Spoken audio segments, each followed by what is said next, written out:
तर आम्ही आलो आहोत नागपूरला.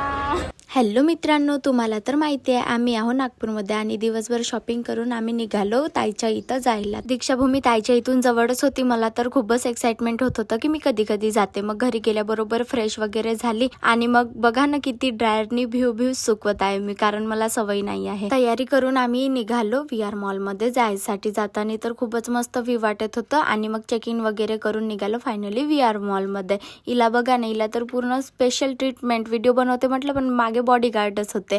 मग आता तुम्ही म्हणा हे पागल तर नाही झाले. हा व्हिडिओ थोडा कॉमेडी आहे, लवकरच येणार. हा दादा म्हणे मला पण घे. दादा म्हटलं तुझे डोळेच तर नाही दिसत आहे. मग आम्ही गेलो क्लबमध्ये. तर बापा हे बघा ना कशी घोरत आहे. तर पाहूनच मस्त भीती वाटली. आम्ही साईडला सोहून गेलो, काही करण तर नाही म्हणून. मग आम्हाला एवढं सुंदर वाटत होतं. मला तर गाईस पूर्ण म्हणजे माझं जीवनभराचं दुःख निघून गेल्यासारखं वाटत होतं, कारण मी फर्स्ट टाइम आली होती. खूपच एन्जॉय वगैरे केला. आमची एज वगैरे नव्हती.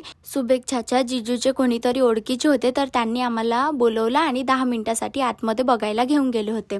पण मला ना तिथंच राहावंसं वाटत होतं, कारण एवढं खूपच छान वाटत होतं. आम्ही ते 10 मिनिटामध्ये खूप एन्जॉय वगैरे केला. आम्हाला जेवढं होतं तेवढं.